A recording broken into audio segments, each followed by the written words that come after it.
This opportunity to welcome you for this luncheon in honor of the newest member of parliament in Kenya, the Honorable Sami Douglas Kamau Waweru, and his dear wife. This luncheon is in honor of this new leader in the Republic. And as we planned to host him for this luncheon, it was my considered opinion that we call the people who made it happen. I was in Kalou on Friday for 9 meetings to thank the residents of Kalou for the honor they have bestowed on our community. And after I discussed with our Secretary General, we agreed that also need to have this luncheon, and in attendance are the people who drove the victory behind the scenes. The front runners were the people of Kalou, but behind them was this great team. First and foremost, Honorable Kamau, I want to say congratulations. You fought a hard fight against you. Was the President of the Republic of Kenya with his deputy, 7 cabinet ministers, 16 principal secretaries, 41 chief executive officers of parastatals, 91 members of parliament, 2,000 police officers, hooded goons, ordinary goons, 14 billion worth of projects, 1.5 billion in cash. You are a child of God. Many people say miracles don't happen. This is a miracle. And therefore, we want to celebrate your victory. And we'll have very few speeches. Then we go into great lunch. And our musicians here are here so that we can dance. Because that is who we are as a people.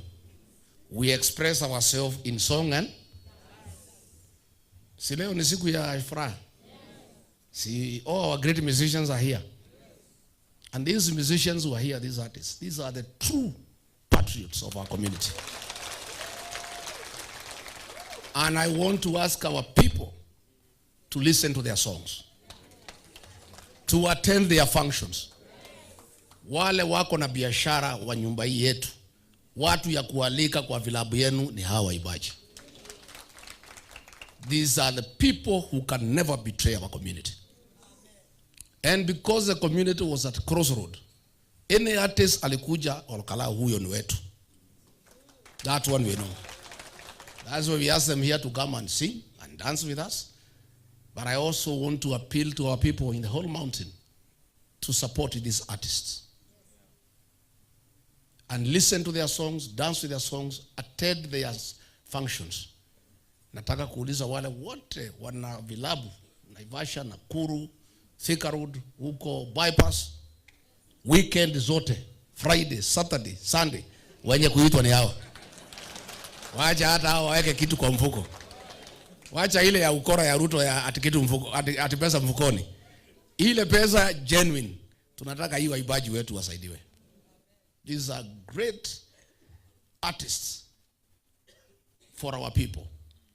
And we honor them. Na tunataka kuwashukuru sana. Mimi ningetaka tu niseme mambo machache. Ndio nipatie Secretary General wetu, kiongozi Senator John Medhu, aweze kupatiana few speeches. Hatutaki kukaa. Tunataka mama Dorcas amechinja, tukule, tuongee, alafu tucheze dance. Hata mimi kwa muda mrefu najua mimi ni mtu ya Mugithi. One of the ways when I'm not serving the public, I like Mugithi dancing.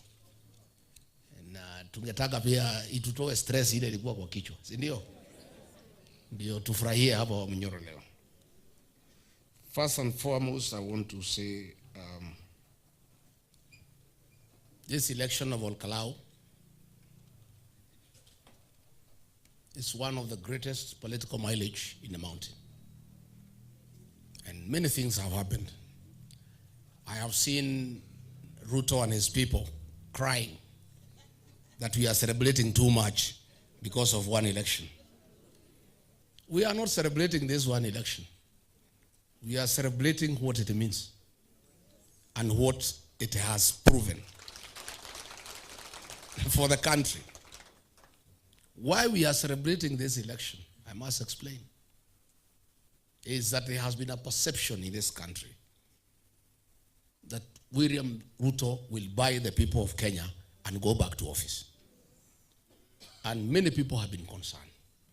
After what happened in Malava, in Bere, in Murwad Kill, Wakenya wale wanataka Ruto waende nyumbani, wakaanza kuwa na wasiwasi ya kwamba huyu mtu ameiba mali yote ya Kenya na ataitumia kuhonga wananchi na wamrudishe kwa kiti asumbue wa Kenya.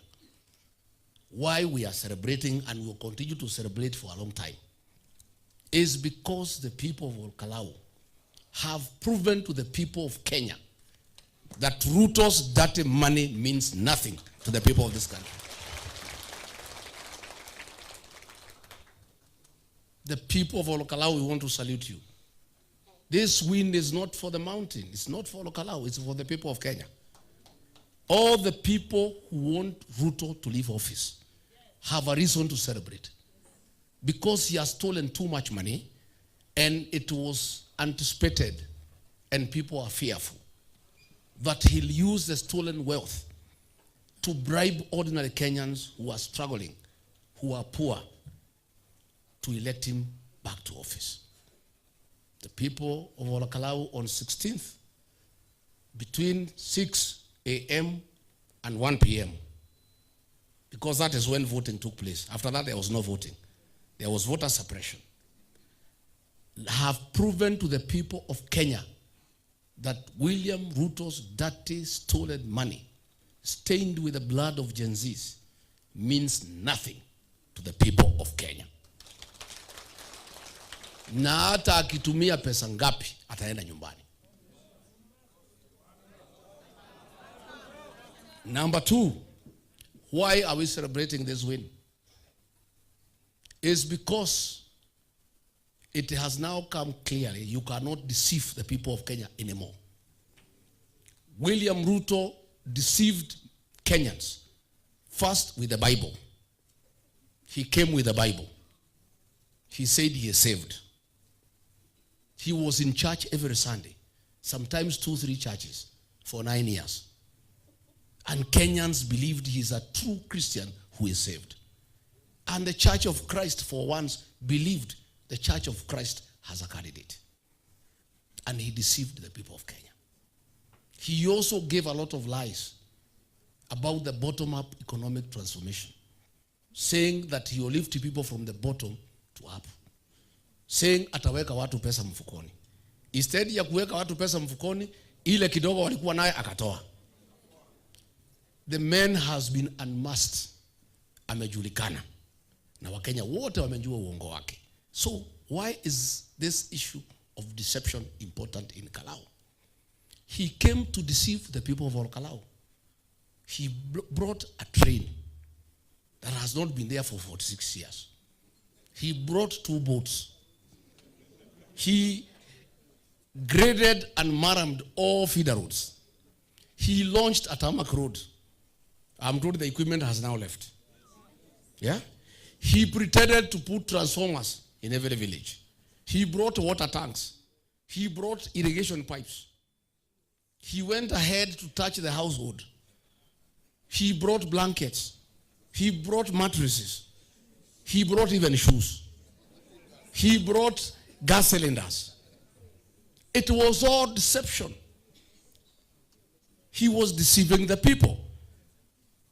And the people have proven they are too smart, they are too intelligent. The people of Kalou saw through him. And they wondered, if all this is being done, why is it not being done in the neighboring Oljororok constituency? Why is it not happening in Daragwa? Why is it not happening in Kipipiri? Maybe Kipipiri, because it's Wanjuku Moya, could be left behind. Why not in Kinango?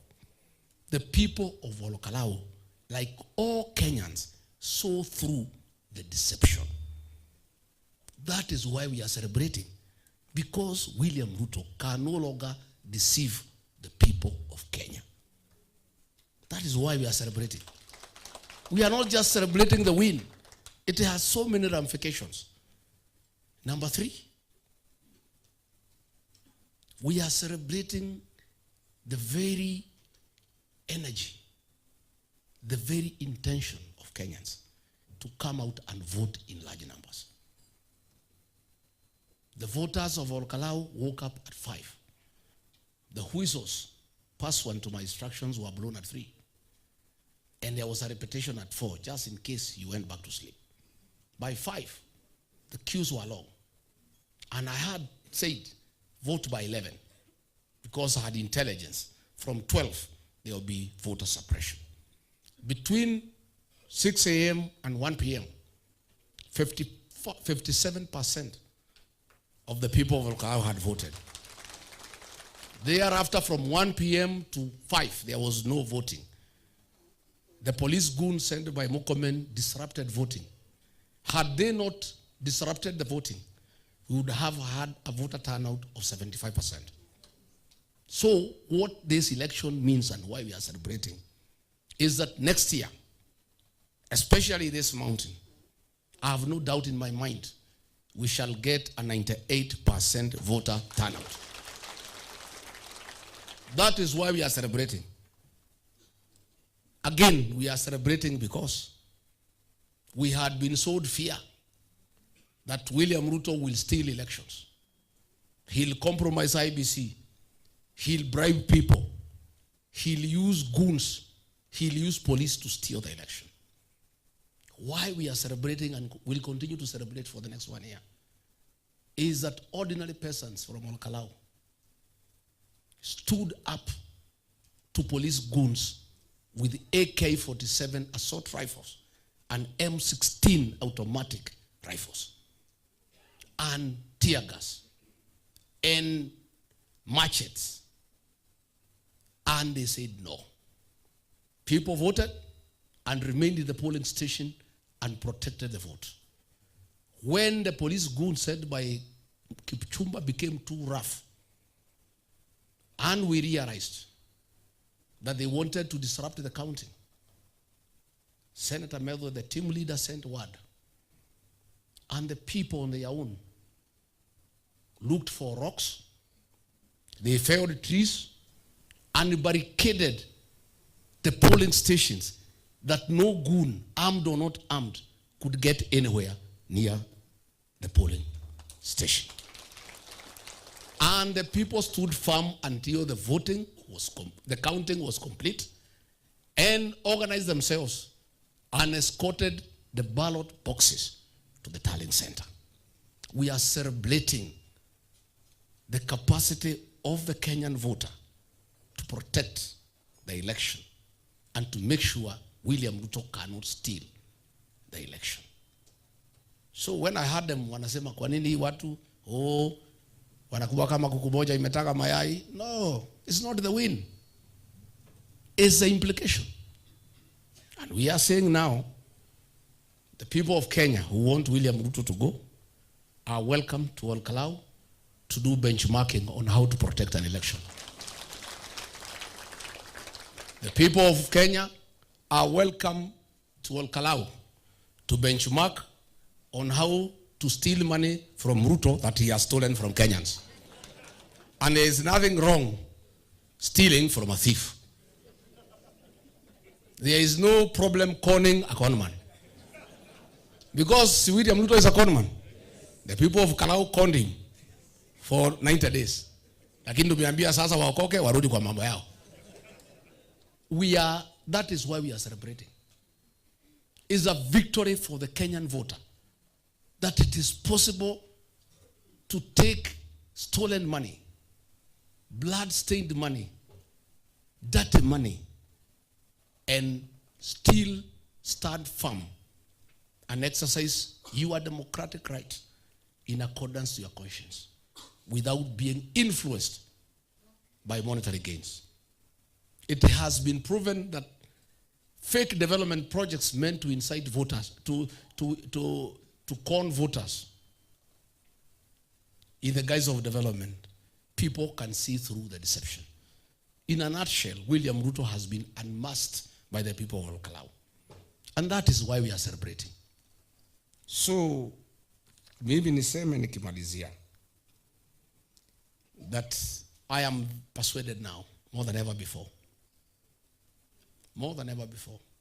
that William Ruto will be one term.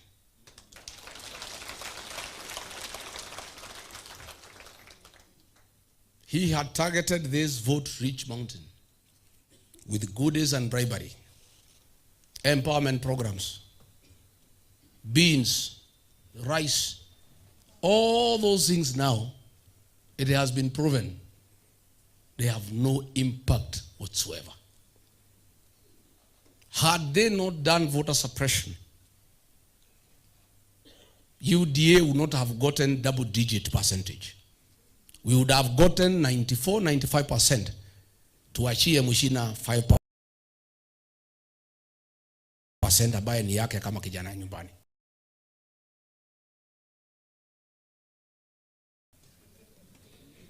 Because hiyo kura 5,000 si ya William Ruto.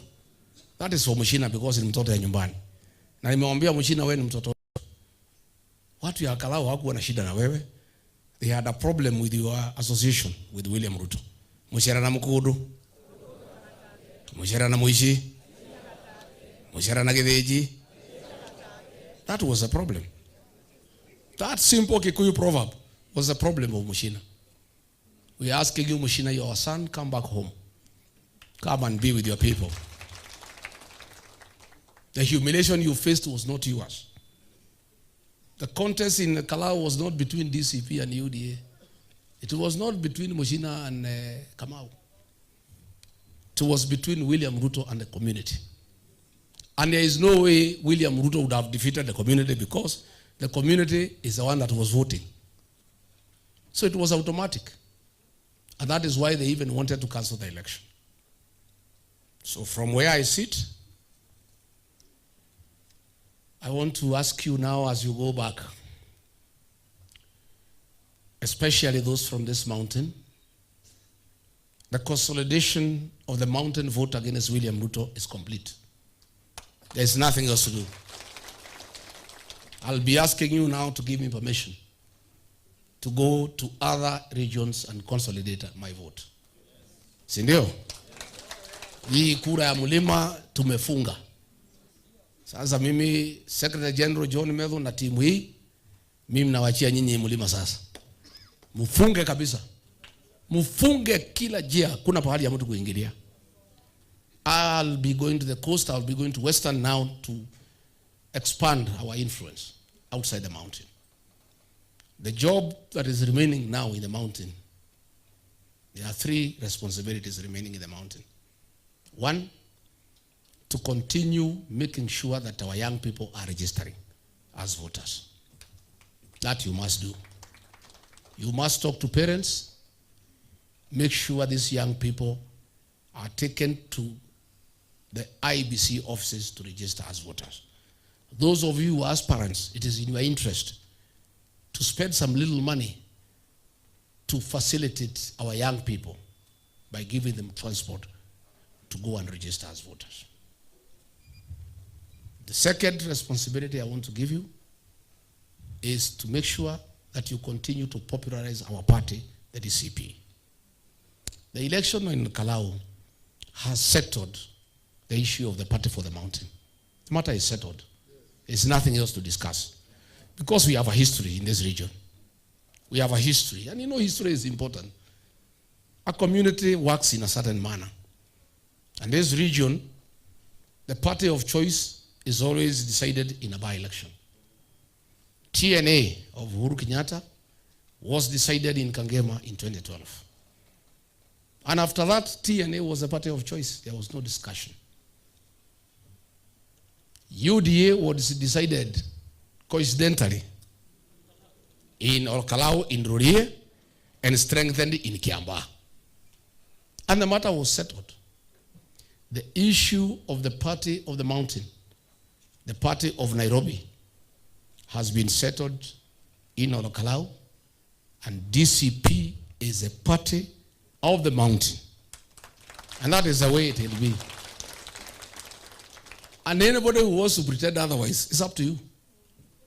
It's up to you. You can want to pretend, but that is the truth. Because we have a history, the way we do our things. And the victory in Kalou was not just a victory, it was decisive. The people spoke so loudly. In fact, in Kiambaa, the difference between UDA and Jubilee was only 500 votes. 200 votes. In Kalou, the difference is 30,000 votes. And that is after they refused us to vote in the afternoon. Had they allowed the voting to go on, 60,000 people would have voted. And our projection, DCP would have gotten 53,000 against 7. But they refused. But it's clear, there is no argument as to the party of choice in the mountain. So we need to continue strengthening our party. And this party of ours is also very strong in the Maa Nation. In Kajiado, in Narok, in Samburu. And basically, the truth of the matter, because Kenyan politics have a certain pattern. People try to run away from truth and reality. From where I sit, ngome yetu sasa, ngome yetu ya kisiasa ya DCP, ni Mulima, Nairobi, and the Maa Nation. Na hiyo tukienda hata kwa negotiation na wengine, nitakuwa nikiongea nikiwa ninaheshimika. That's a huge voting block. It's a huge voting block. Almost going to 10 million votes. We have got some footage in Western Kenya. We are going to work on it. In the coast, we are doing well. We are going to work on it. In Kalenjin land, the Keep Six Nation, we are 50-50 with William Ruto. You know, we had an election in Muradikil. We got 38% of the vote without me stepping there. Yeye amekuja kwa gome yangu amepata 13. Mimi kwake nimepata 38. Na nimemwambia William Ruto, hawa wakale ni watu wangu. Tutagawana na wewe nusu bin nusu. Nitakuachia 50 kwa sababu wewe ni mzee, usiaibike sana. I don't want to kuchukua beyond 50. So William Ruto, tukubaliane, kwa wakale ni watu wangu. Mimi nilikusaidia ukakuwa rais, wakanipenda. Na nimewaambia wanirudishie mkono. Lakini kwa sababu wewe ni mtu ya nyumbani, wasikunyang'anya kila kitu. Wewe na mimi, because tulikuwa kitu kimoja, you take half, I take half. It's fair. Is it not fair? Is it not fair? Yeah. Lakini Mlimani, I give you nothing. Because wewe tulikupatia sahani ya chakula ukakojolea. Si ndio? Si huyu William Ruto tulimsupport. We supported him. Kuna pesa alitupatia? Tulimpenda tu bure. We give him 87% of our vote. Kufika pale akatusaliti, akatugeuka, akatuhangaisha na akatutukana. Kwanza hiyo kututukana hiyo, kuita sisi wa kabila, is what is making us be very firm to teach him a lesson. And I told him when I was in Kajiado, nikamwambia William Ruto, next year I'll teach you politics. Sasa hata next year bado. Nimeanza sijaanza. Yeah, I'll teach you politics. And I am saying, pahali William Ruto ametukosea kabisa. Hata kama alitusaliti na akafuta watoto wetu kazi kwa KRA, kwa polisi, kwa jeshi, Kenya Port Authority, kila pahali. Akasema watu wetu wasilipe pending bills. Ile pahali ametukosea kabisa. 1 ni kuua watoto wa Gen Z. Number 2 ni kutuma polisi na wahuni kumavamia makanisa yetu, attacking our churches. Because this region, we are Christians. And we have deep respect for the altar and the sanctuaries. When you and Kipchumba Murkomen decided to form a rogue police unit to attack our churches with guns, that is where you lost it completely. Number 3, using Moses Kuria to attack our businesses. Anytime there is a small problem in the country, you take advantage with Kimani Ichung'wa, Moses Kuria, and police and goons, and destroy our property. That is why we will not allow you beyond 2%. We cannot beyond 2%. Hata naona Medho anakataa hiyo 2%. Tumwachie ngapi? Moja. Yeah? And I can tell you, I want somebody to study the history of this region wakati ya Moi. 1992. Hakuna constituency isipokuwa Juja then alifikisha 1000 votes. Hapa Mathera hii alipata 800. Na mtu ya Kanu mzee Kogoro akapata 8,000. Just what has happened in Kalou. Hiyo kura ni ya Mchina. Kama ingekuwa ni William Ruto angepata 10% ya hiyo 500. Kogoro alikuwa anapata 8000 here. Moi anapata 800. Kamovo akisimama na Kanu pale Mathio, hata Kangema anapata 7000, Moi anapata 700. Kamovo akakatiwa his own constituency inaitwa Mathioya, akapata 13000, Moi akapata 900. I want to tell you to go and tell our people when you go back home that I'll be offended as your leader if William Ruto gets more than 1,000 votes in any constituency in our region. I'll be offended. There is no way he can send goons and police to attack our churches and then get 1,000 votes. Tutakuwa sisi ni watu wajinga. Mtu ametumana kanisani, Wetima, Kariobangi, Mweki, kuvamia kanisa ya Kristo, alafu watu watoke nyumbani wampigie kura. Tutakuwa sisi ni watu wajinga. I'll allow him a few votes in Roiro. Maybe. Kwa sababu tumechangana hapo kidogo. 2,000, 3,000 hapo Roiro. Hapo Juja 2,000 sawa. Hamutaki? Hapo Kiambaa Kashie hapo kwa. Hamutaki? Atoke na 1,000. Bas, mimi nimekubali. Now, the work you must now start doing.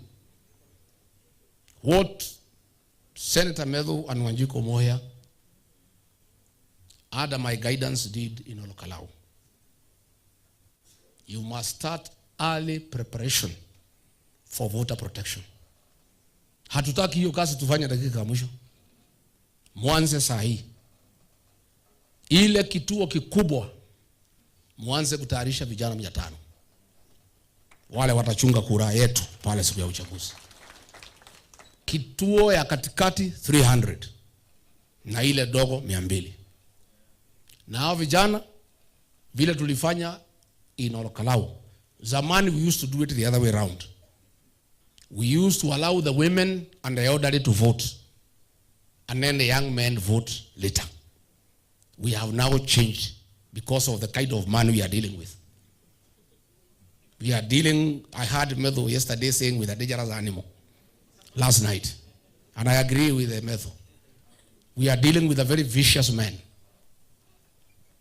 who has every intention to cause violence to retain power. So, as you plan, because you must start planning. Vijana ndio watapiga kura kwanza. Waingie 4 AM. Wapige laini, 6 ikifunguliwa, within 30 minutes, all the young people between 18 and 35 wapige kura. Wakimaliza, wamama wote wapige. Wakimaliza, wazee wapige. Wakimaliza, wale between 35 and 55 wapige. Then wamama wote na wazee 60 years and above waende nyumbani. Everybody else 59 years and 11 months. Si ndio? Wabaki wapi? Pale. Na wale wa mama wako na watoto. Na wale who are expectant from 4 months kwenda mbele. Hii ya mwezi 4 kwenda chini wabaki. Si ndio? Because unajua I learned, nilikuwa nimesema Kalou wamama waende nyumbani, walikataa. Wamama wenyewe ndio walikuwa pale. So we have now accepted in this mountain the women are part of our defense force. Yeah, we have accepted. So only those who are 4 months pregnant and above are exempted. Ile pregnancy ya mwezi 2, mwezi 1, ile ya siku 3, siku 4 wakae pale. I'm telling you. So hiyo ndio kazi mtafanya hiyo kazi. Na tuanze mapema. You start in every meeting sensitizing voters on voter protection. That voting itself is not enough. And that day, nimesikia huyu SG wangu akisema, I've started learning from him and I'm very happy. Ati itakuwa democracy day. Ati wago no wago. It's a day for voting and nothing else. And there are only 2 meals. Breakfast ya saa 10 and dinner after the results. Mambo ya lunch hakuna. So that we guard our vote. Hiyo mtafanya? Hiyo mtafanya? Finally tumesema mambo ya goons we are not going to allow anymore. It's too much. Huyu Mokomen ametusukuma kwa ukuta. You must now get organized so that our young people protect our women. Our young people protect our children. Our young people protect the elderly. Our young people protect our churches. Our young people protect their leaders. And our young people protect their businesses and protect our meetings. And that is the role young people play in any community. That is their role. And I want to thank the young people of Kalou. Wewe Kipchumba, Minister for Goonism and Coordination of State Terror. Because that is what you are. I have heard you say that Kalou was peaceful. As you speak, 2 men are dead. Umetuma wahuni na wabunge wetu. Kimani Ichung'wa was the financier. The implementers, Kawanjiku. Magari alituma na mwenyewe he was there personally supervising.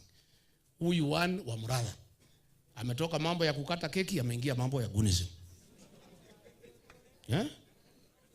Huyu mama ya Bahati anaitwa Irene Njoki na Bwana Gikaria. Of course Moses Kuria ndio mwenye kutafuta goons. Then of course Faith Getau, Kwenya, Mushira na yule mjumbe wa Daragwa. Nimesikia Medho akisema asiitwe Gachagua tena. Hakuwa akiitwa ile mjumbe ya Daragwa. Kiunjuri ni msaliti wa jamii yetu. Na nimekuja kusikia pia kuna chama moja ilikuwa pale najifanya ni ya upinzani. Walipewa 10 million na Mwangi Kiunjuri wapunguze kura yetu. Lakini wananchi wameruka hiyo maneno. So hawa watu Mkomeni unasema unataka ushahidi. 2 people are dead. What more evidence do you want? The NTV last night, and I want to thank them. Yeah. Mukomen, if you want evidence, why are you asking us? Get that clip from NTV. And those police goons are the same who are in Wetima. We gave their names to Douglas Kaja. No action has ever been taken.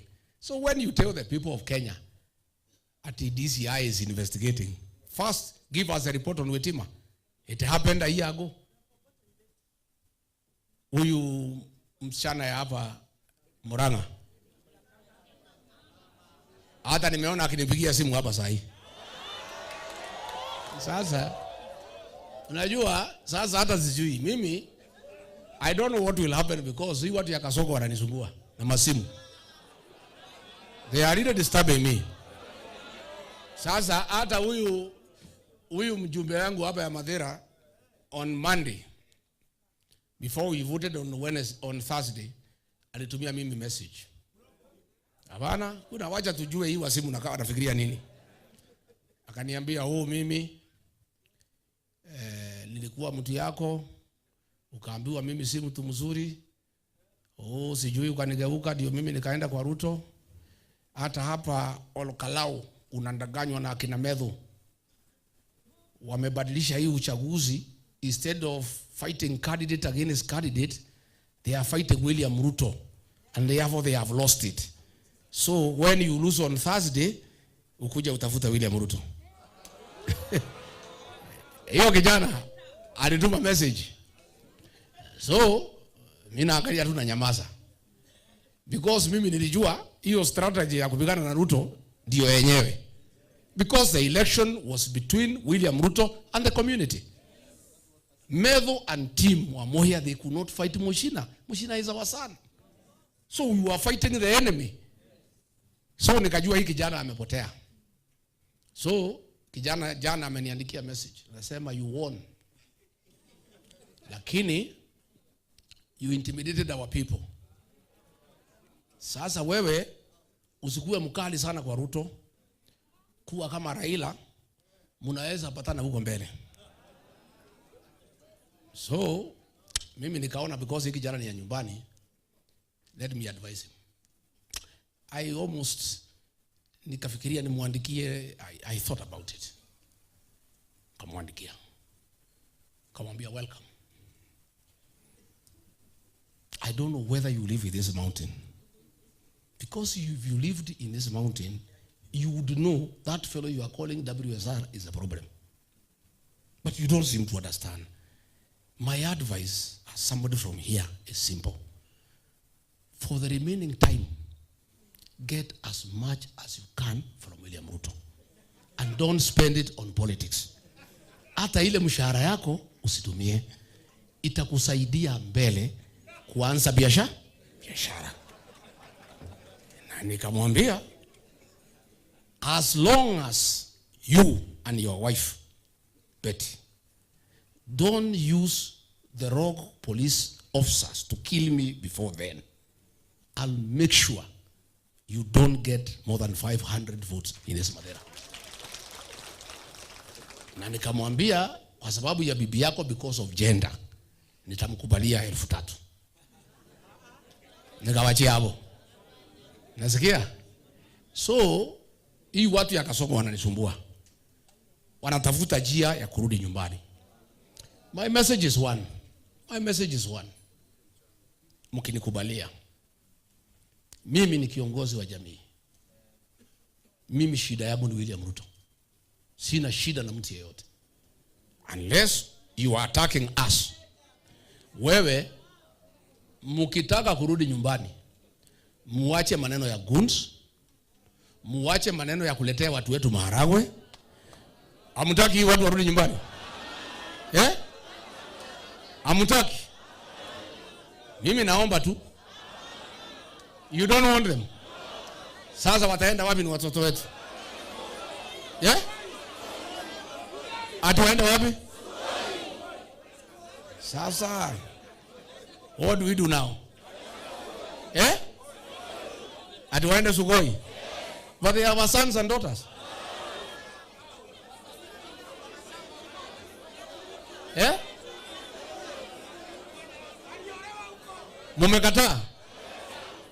Mumekataa?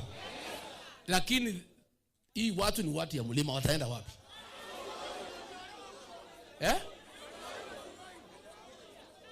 Hamtaki hawa? Haya. Ombi la pili I think mtakubali. Ombi la pili, hiyo mkikubali nitafurahi. Mimi nimeona jana huyu Kindiki ametoa statement na imenifurahisha. Na tunasema Kindiki baada ya CS ni mtu ya yesa, hajielewi, lakini siku alikuwa interior hakulete goons kupiga sisi kama huyo Murkomen. Wamwego shiro tawa mwega muri shiro dake. At least Kindiki hata kama ni yesa aliwa jenzi. Sasa jana amesema ya kwamba mlima ni moja na isigawanywe. I think for whatever it is worth, Professor, there you are right.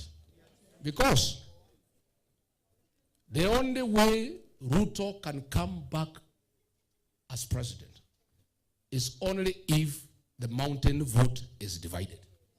Because this is one vote that is against him 100%. Wale watu walikuwa na mimi tukapigia Ruto 3.8 million. Tuko pamoja. Wale Rais Uhuru Kenyatta aliongoza 1.2 million wakapigia Raila, we are together. Wale 1.6 hawakutaka Raila, hawakutaka Ruto. And by the way, those are the ones who are right. Hawa. Kwa hii group yote mbili, mimi na watu yangu 3.8 tulikuwa tumepotea. My elder brother Uhuru Kenyatta and 1.2 alikuwa pia amepotea. Ile group 1.6 ilisema Ruto ni mbaya na Raila ni mbaya, those were right. Ile group sasa 1.6 we are together. That is 6.6. Then tunaongeza wale wamejiandikisha. If the mountain is not divided, tukiongeza our cousins from Ukambani, tuongeze our cousins from Kisii, tuongeze mashemeji yetu wa Maa, tuongeze our cousins from Coast, tuongeze wa Mlembe, tuongeze wale Waluo Nyanza wamekataa mambo ya Uburu na ndio wengi. Huyu jamaa tutagonga yeye na 15-16 million. So, but the formula for this man to go home, the bare minimum is one solid, united mountain vote. So we cannot, and I want to promise the people of this country, other Kenyans, the mountain people and I are to blame for the problems in this country.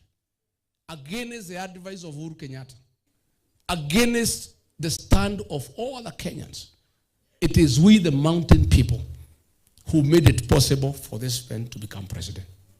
So as Kenyans suffer, I want to promise the rest of the country that we have a responsibility as the mountain people to help Kenyans correct that situation. And our promise to the rest of Kenyans is that our vote will not be divided. It will be one. We'll have 98% voter turnout and will protect the vote. So, saile Professor Kindiki amesema mlima ikuwe moja, if he is genuine, aende aite Ruko amwambie. Awache hiyo maneno ya kusema Mount Kenya, East and West. Lakini mimi kwa sababu najua hii Ruto, mimi namjua. Huyu Professor Kindiki ni mtoto wetu. Anapanga